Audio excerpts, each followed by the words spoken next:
Vamos lá, o Fluminense foi derrotado pelo Vasco no primeiro jogo das semifinais da Copa do Brasil. Numa partida, como o título do meu vídeo diz, né? Venceu quem quis mais vencer.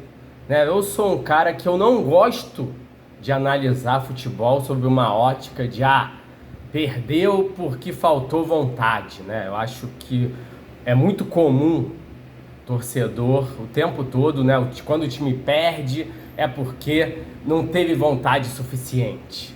Eu sou uma pessoa que eu não vejo futebol dessa forma, né, cara? E eu não acho que isso se aplica a esse elenco do Fluminense, né?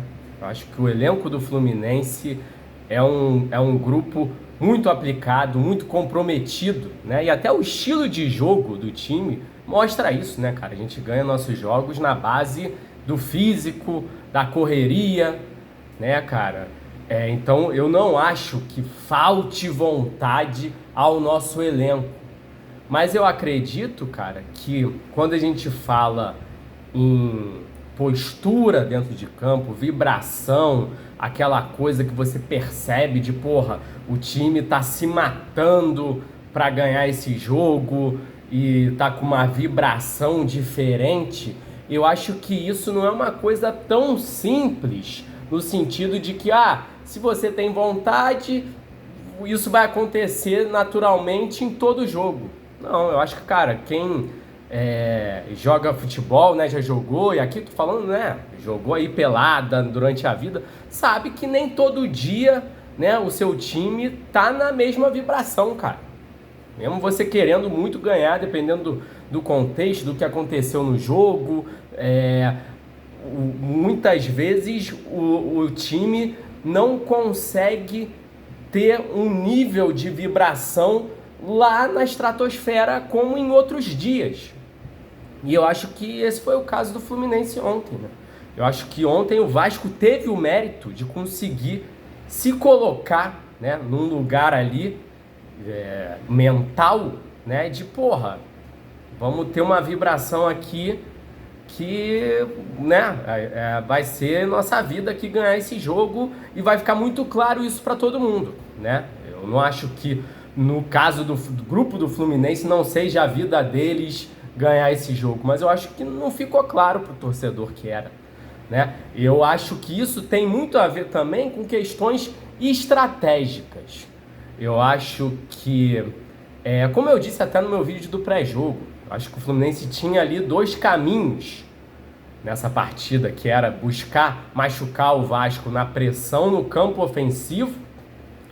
E eu acho até que o Fluminense conseguiu isso um pouco antes de fazer o gol, né? Eu acho que a gente não teve tanto sucesso quanto teve lá no jogo do Campeonato Brasileiro no início da partida, né, em que a gente amassa o Vasco, mas a gente consegue também. Tem alguns lances em que a gente dificulta a saída de bola do Vasco ali antes da gente fazer o gol logo no primeiro tempo, né?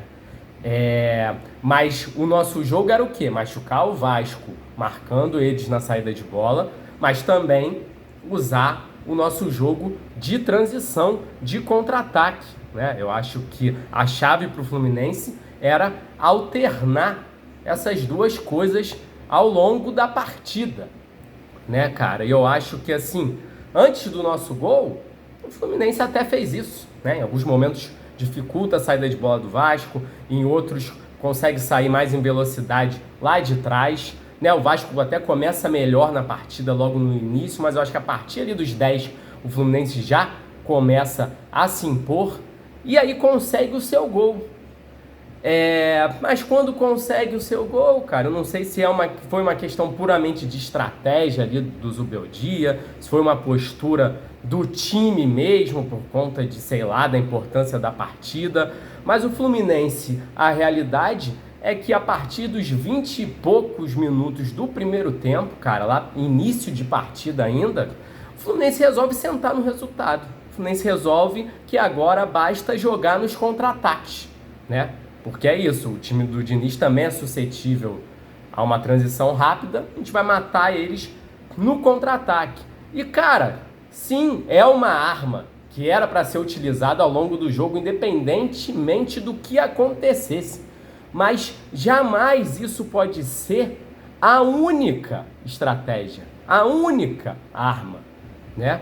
Eu até acho que se a gente falar em marcação no campo de ataque contra times do Diniz, essa pode ser a única estratégia de um time, né? Só que, da forma como eu vejo, não é característica do Fluminense, né? Manter esse tipo de marcação durante o jogo inteiro, o tempo todo, né? Eu acho que o Fluminense é um time que tem esses dois lados, né? De conseguir marcar no ataque, mas em outros momentos também buscar esse jogo de transição saindo de trás. Mas o que acontece é que depois do gol, o Fluminense resolve que é só contra-ataque. E só contra-ataque contra time do Diniz, cara, é pedir para deixar os caras gostarem do jogo. Porque o jogo do Diniz a gente sabe muito bem qual é. Que é ficar com a bola no campo de ataque, mano.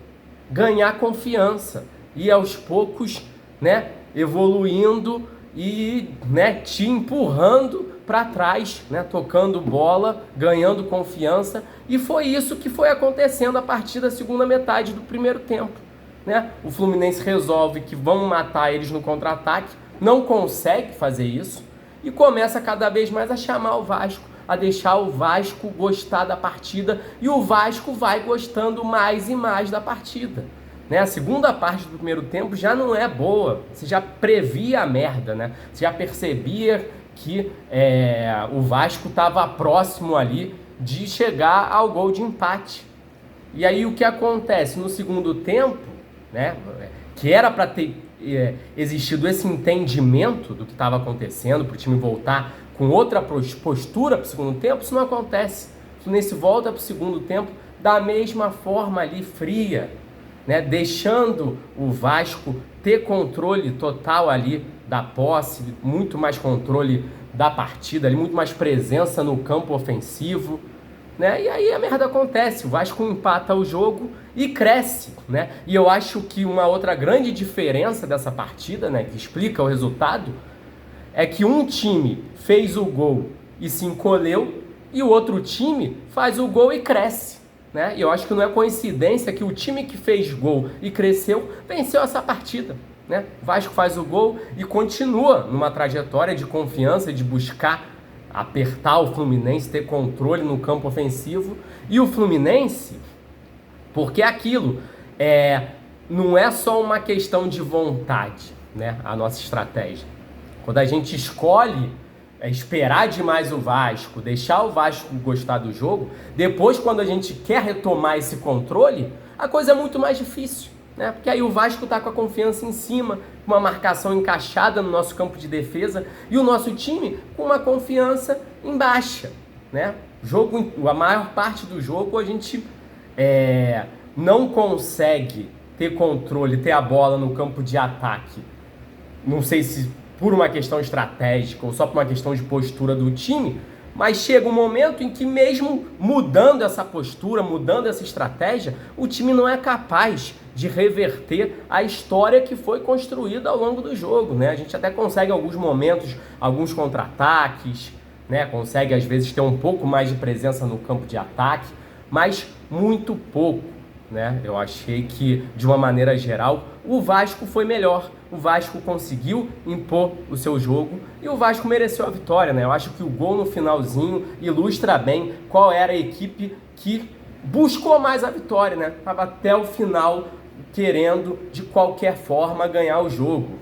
E lógico, eu não estou falando aqui que, porra, o Fluminense tem que jogar igual o Vasco do Diniz, tem que ser um time que a estratégia única é essa de tocar a bola no campo de ataque. Mas assim, não pode ser só uma coisa antagônica a isso, né? Só esperar os caras, até porque esse não é o futebol que o Fluminense tem mostrado nos últimos tempos, né? Não é esse o futebol que tem levado o Fluminense, que vinha levando o Fluminense a uma sequência aí de 7 jogos sem derrota, né, cara? E se a gente estivesse enfrentando, sei lá, né, um Barcelona, Real Madrid, a gente entendia depois do gol a gente se encolher dessa forma, né? Mas, porra, a gente estava enfrentando um time que perdeu, vinha de 7 derrotas nos últimos 8 jogos. Então, realmente, não dá para não criticar também a postura, cara, e o espírito que esse time mostrou no jogo. Não dá para não criticar.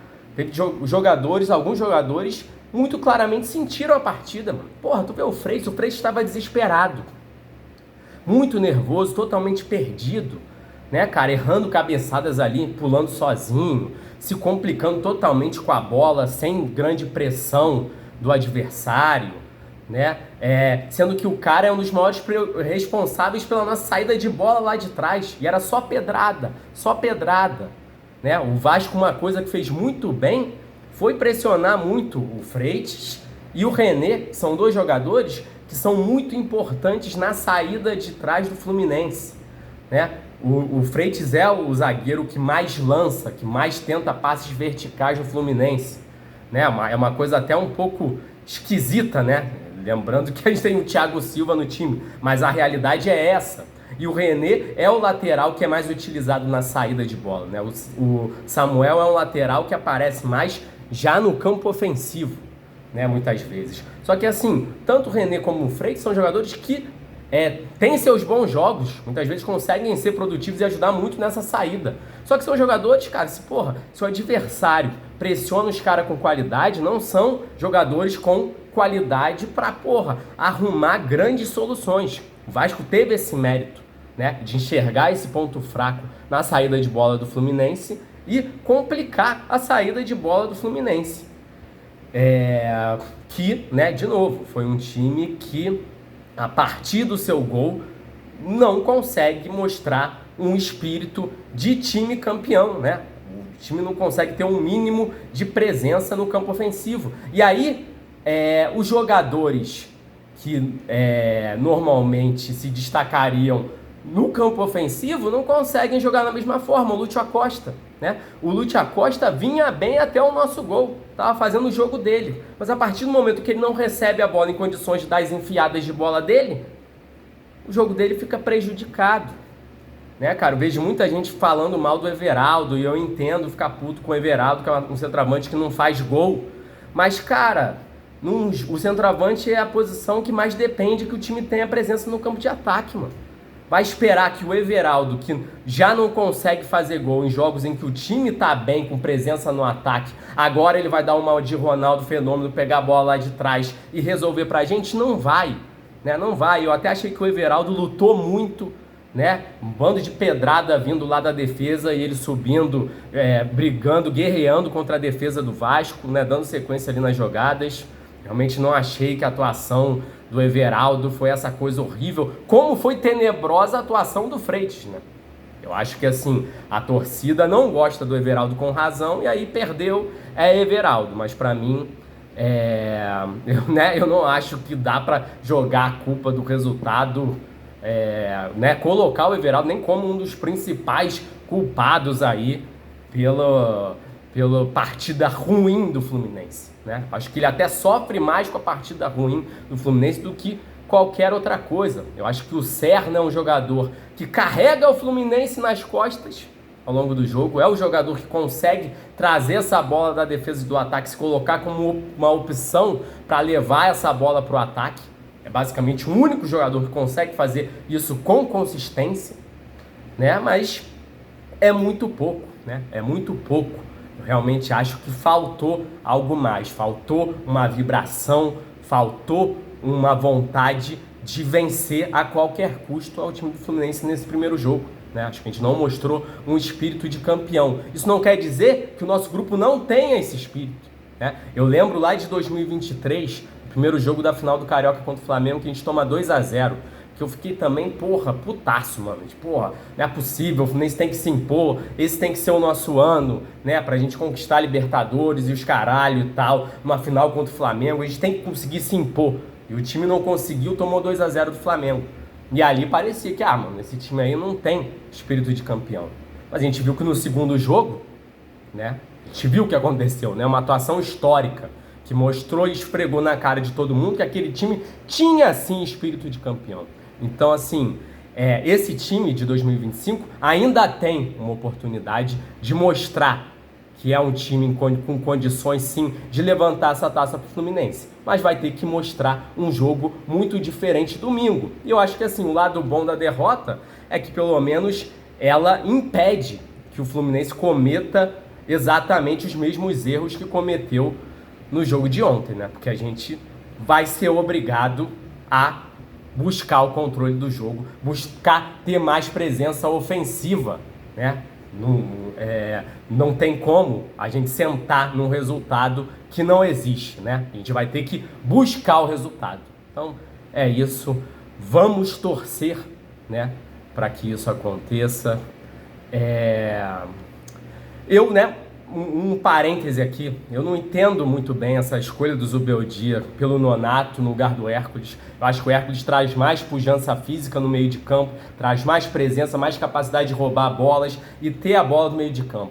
E eu espero que no segundo tempo o Hércules seja titular, né? Eu não acho que, não, foi por causa disso que a gente jogou mal e perdeu, mas eu acho que é um erro do Zubeldia na minha avaliação, né? E vamos ver como o Zubeldia vai responder, né, as coisas que o Vasco fez no jogo de hoje que deram certo, jogo de ontem que deram certo, né, a questão da saída de bola. E aí, vai botar o René e o Freitas para serem responsáveis pela saída de bola de novo, né? O que vai se fazer com o Freitas, né? Porque depois do jogo de ontem, né, é para se questionar, se não é melhor colocar o Inácio, né? E qual vai ser a dinâmica da saída de bola? O que pode mudar para a gente não sofrer como sofremos ontem? Realmente, né, é um trabalho para o nosso treinador. O que resta ao torcedor é torcer. E vamos ver, né, o que vai acontecer. É isso. Saudações tricolores. Grande abraço. Valeu.